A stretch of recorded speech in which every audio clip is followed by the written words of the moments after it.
상쾌한 아침 원주에서 출발합니다.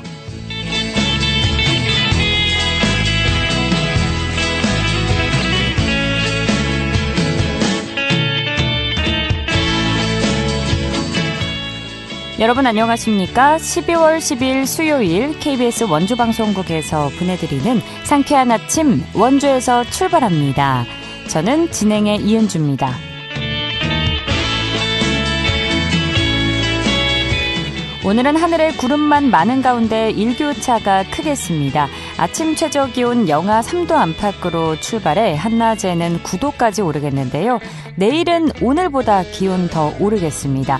다만 눈이 내리는 곳이 있겠는데요. 내일과 모레 강원 동해안과 산지에 3에서 8cm, 많은 곳은 10cm 이상의 눈이 예보돼 있습니다. 해당 지역을 지나가는 분들은 아침 출근길에 미끄럼 사고 없도록 각별히 유의하시기 바랍니다. 오늘 준비한 소식입니다. 강원도 소상공인의 디지털 활용률이 낮아 지역 특성에 맞춘 지원이 시급하다는 지적이 나오고 있습니다. 관련 이야기 나눠보고요.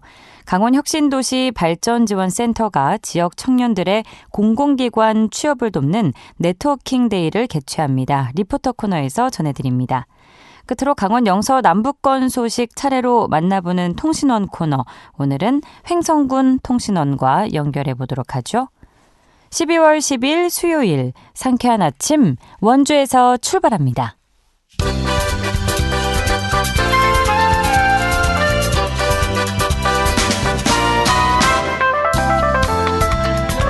오늘의 뉴스입니다. 강원도가 각종 숙박여행 선호도 조사에서 1위를 했다고 밝혔습니다.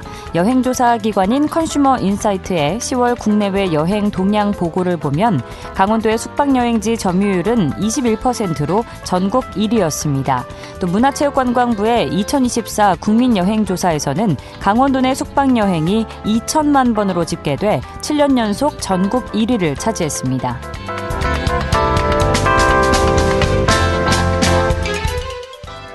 강원 도민의 2%는 이주민이거나 이주민 자녀인 것으로 나타났습니다.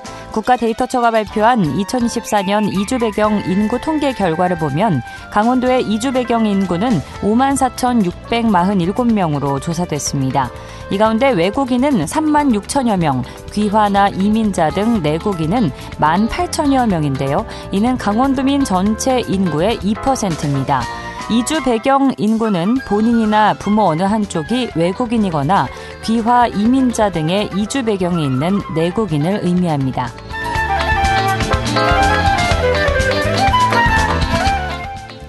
원주시가 불법 5개 광고물을 줄이기 위해 현수막 지정 게시대를 늘렸습니다. 새 지정 게시대는 원주시청 사거리와 원주나들목 교차로 등 5곳입니다. 사용 신청은 원주시 지정 게시대 홈페이지로 하면 됩니다. 오늘의 뉴스였습니다.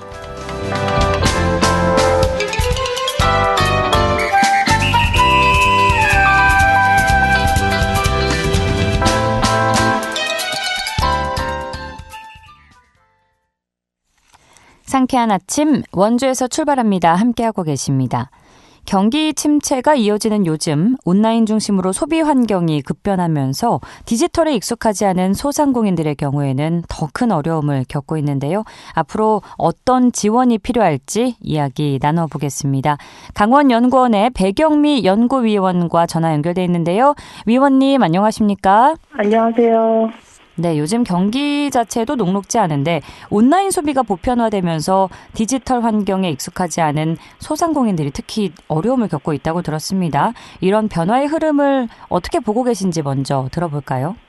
예, 코로나19 창궐 시기에 배달 플랫폼과 이커머스 이용자가 급증한 이후에 모든 것이 원상 회복됐긴 했지만 온라인 소비는 줄어들지 않고 더 증가하는 경향을 나타내고 있습니다. 이는 강원도와 같이 인구가 적은 지역의 소상공인들에게 대면 소비자를 대상으로 영업하기가 갈수록 힘들어진다는 이야기죠. 중소벤처기업부의 발표 자료에 따르면 소상공인 디지털 기술 활용 비율이 15.4%로 매우 저조합니다. 현실에서 소상공인이 온라인 시장으로 진입하는 새로운 시장의 확장을 의미하지만 대부분의 소상공인은 1인 기업이 많아서 비용 투자에 대한 거부감이 높고요. 디지털 기술에 대한 이해도와 관심도가 낮아서 온라인 시장에서의 어떤 이동 이런 것들이 녹록지 못합니다. 네. 온라인 시장의 흐름을 피해갈 수 없는데 비용적 측면을 포함해서 여러 요인으로 소상공인들이 특히 더 어려움을 겪고 있다는 말씀이시죠. 특히 강원도는 고령화 등 지역적 특성이 뚜렷한 지역인데요. 이런 특성들이 특히 디지털 전환에 어떤 어려움으로 이어지고 있다고 보시나요? 강원도 소상공인 사업주의 상당수가 50대 이상이고요. 그렇다 보니까 디지털 기기나 소프트웨어 사용에 대한 디지털 문해력 수준이 매우 낮습니다.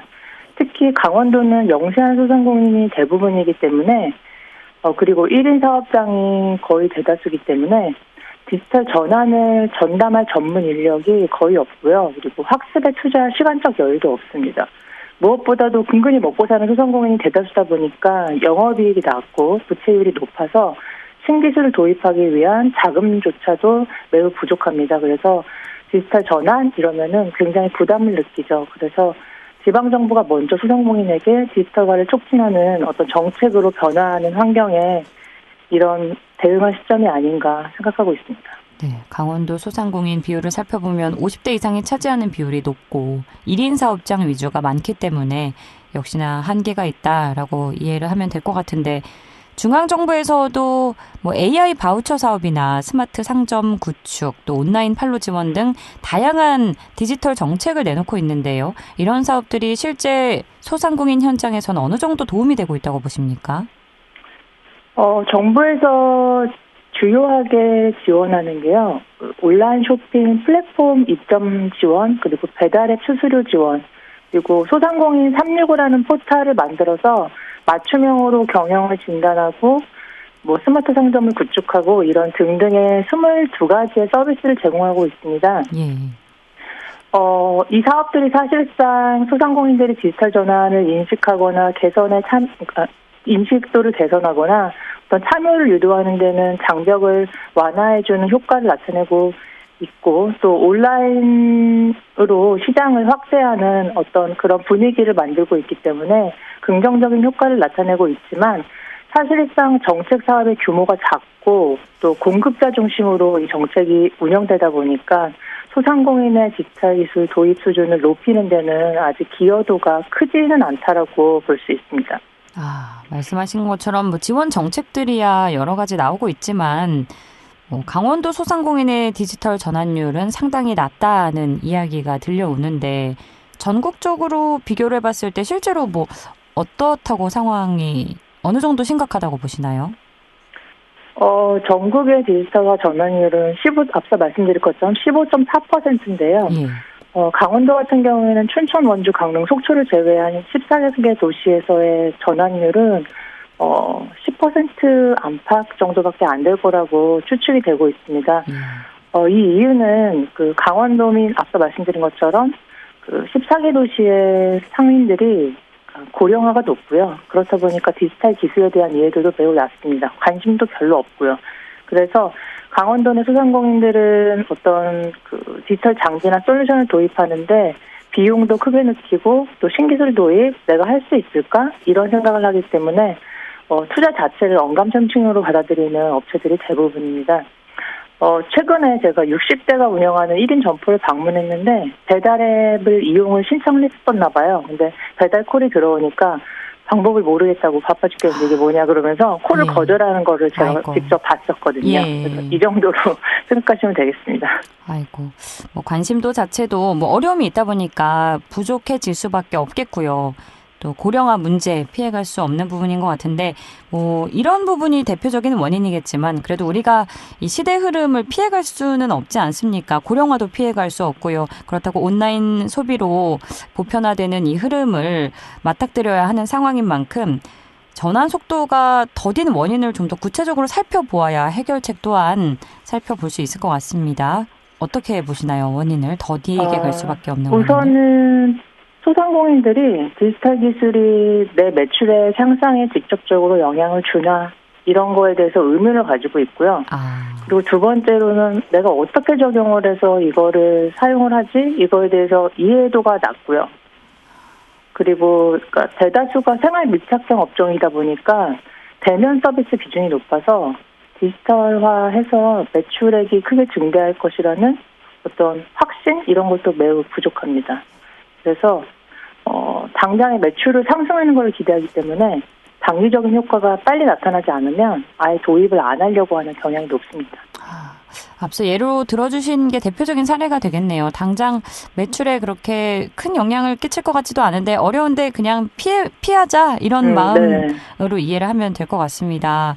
이런 강원도의 현실을 고려했을 때 좀 참고할 만한 국내외 성공 사례가 있다면 소개해 주실까요? 해외 같은 경우에는 싱가포르에서 그 중소벤처기업부의 역할을 하는 부서가 있는데요. 여기서는 이제 나라가 워낙 부자다 보니까 그 고액의 보조금으로 디지털 장비와 기술을 전적으로 지원을 해주고 있습니다. 그리고 이제 사람들이 이제 디지털 문해력이 높다 이러면은 컨설팅과 교육도 직접 지원을 해주면서 부처가 한 비용의 70% 이상의 보조금을 다 지원을 해주고 있고요. 이런 거는 이제 재정이 풍족한 나라에서나 할 수 있는 어떤 정책이라고 보시면 되고, 우리나라 같은 경우에는 주로 했던 것이 뭐냐면은, 재정이 열악한 지역에서는 대기업 플랫폼과 연계를 해서, 이제 온라인으로 진출할 수 있게끔, 그 반값 수수료를 한다던가, 아니면은 소상공인에게 어떤 디지털 교육을 제공한다던가, 그러니까 대기업과의 상생형의 어떤 사업들로 일부 지역에서 운영이 되고 있습니다. 네, 결국은 예산 문제가 빠질 수 없는 부분인 것 같고요.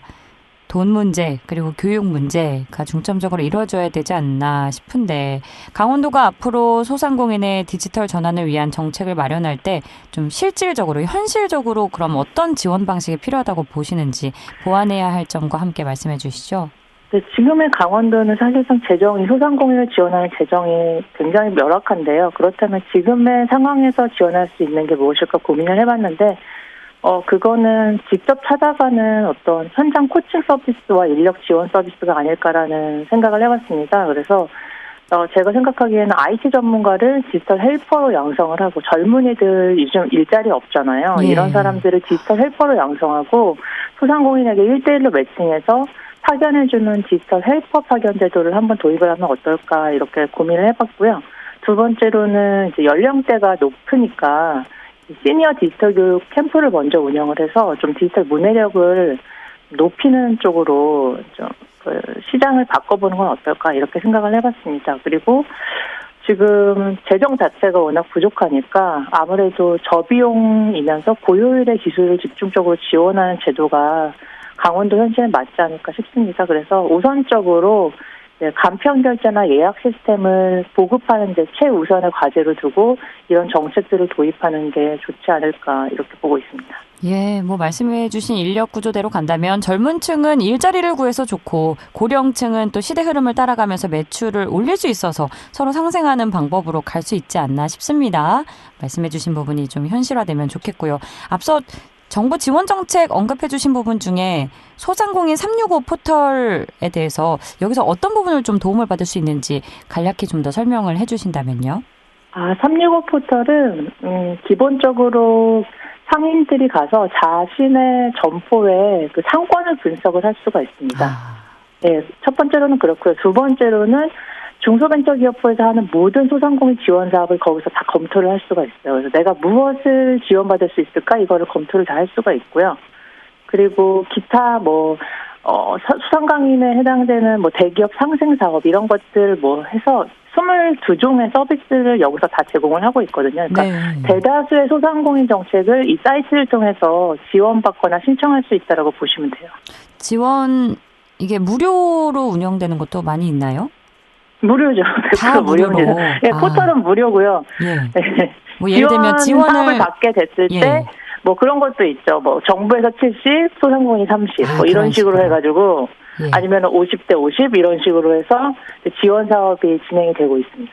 굉장히 합리적인 그런 시스템이네요. 상권 분석을 무료로 받고 지원에 있어서도 합리적인 가격 배분을 분담을 하는 구조로 이해가 됩니다.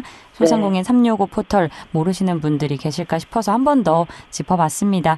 모쪼록 이 디지털 전환이 시대 흐름 속에서 소상공인에게도 더 이상 선택이 아니라 필수인 영역이 되고 있는 만큼 앞으로 좀 현장의 목소리가 잘 반영된 지원책이 더 폭넓게 마련되기를 저도 기대해 보겠습니다. 자, 위원님 오늘 말씀은 여기까지 듣겠습니다. 고맙습니다. 네, 고맙습니다. 강원연구원의 배경미 연구위원과 이야기 나눴습니다.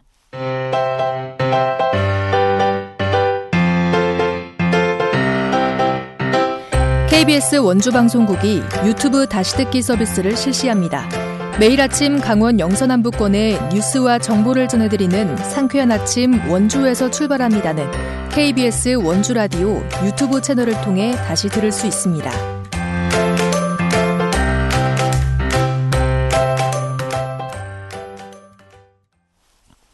8시 47분입니다.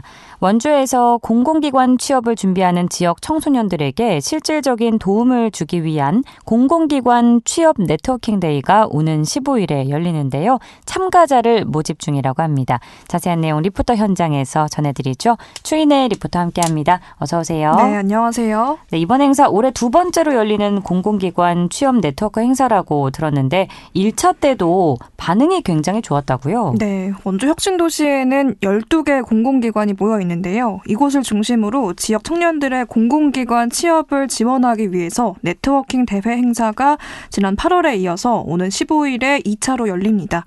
지난 1차 행사에도 많은 청년들이 참여하면서 반응이 좋았다고 하는데요. 이번 2차 프로그램은 더 실전에서 활용할 수 있는 취업 전략과 함께 또 취업을 준비하는 지역 청년들끼리 네트워크를 형성할 수 있는 프로그램들이 준비됐다고 합니다. 1차 네트워킹 데이에서는 공공기관의 채용 트렌드와 전략을 배우는 취업 전문가의 특강을 시작으로 버스킹 공연과 바베큐 파티처럼 취업 준비 청년들을 응원하고 또 서로 교류할 수 있는 프로그램들이 진행이 됐는데요. 네.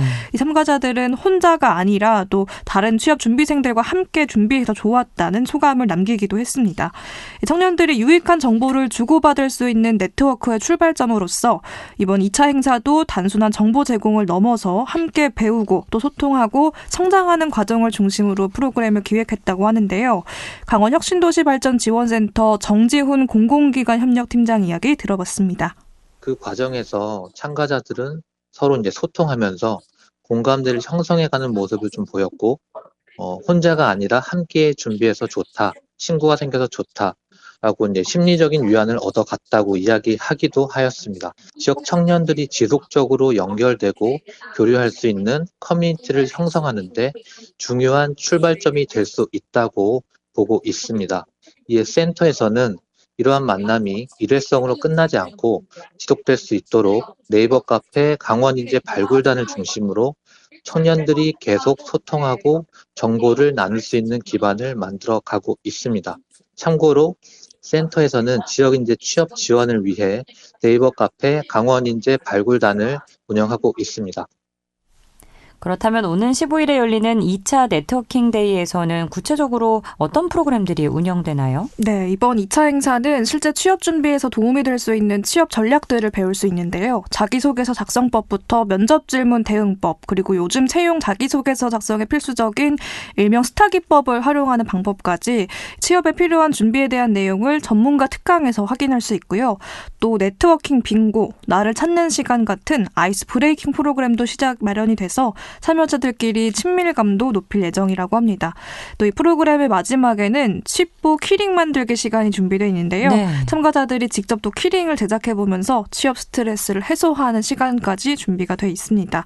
이 청년들이 부담 없이 참여해서 취업 정보를 나누고 또 장기적으로도 하나의 지역 네트워크를 형성할 수 있도록 돕는 게 이번 행사의 핵심 목표인데요. 이어서 강원 혁신도시발전지원센터 정지훈 공공기관 협력팀장에게 앞으로의 운영 계획 들어봤습니다. 강원 혁신도시는 12개의 이전 공공기관이 모여있는 지역을 대표하고 지역을 견인할 수 있는 동력을 보유한 중요한 거점 지역이라고 생각하고 있습니다. 우리 청년들이 이곳에서 함께 성장하고 정착할 수 있도록 저희 센터에서는 다양한 취업 지원 프로그램과 네트워킹 기회를 지속적으로 확대하고 있습니다. 특히 네이버 카페 강원인재 발굴단을 통해서 청년들이 행사 이후에도 지속적으로 정보를 얻고 교류하며 앞으로도 지원해 나갈 예정입니다. 취업을 준비 중인 지역의 청년들뿐만 아니라 원주 시민분들의 많은 관심 부탁드리겠습니다. 감사합니다.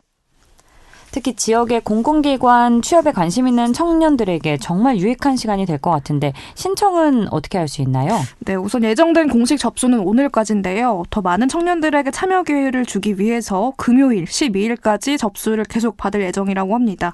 신청은 센터 홈페이지나 각 학교 도서관에 안내된 QR코드 또는 강원인재 발굴단 검색어를 통해서 간단하게 하실 수 있는데요. 특히 선착순 50명 마감으로 진행되는 만큼 빠른 신청을 권해드립니다. 예, 취업 준비로 고민이 많은 청년들에게 실질적인 도움과 새로운 연결을 지원하는 의미 있는 행사 소식이었는데요. 관심 있는 분들은 기간 내에 신청하시길 바랍니다. 오늘도 소식 고맙습니다. 추인혜 리포터였습니다. 네, 감사합니다.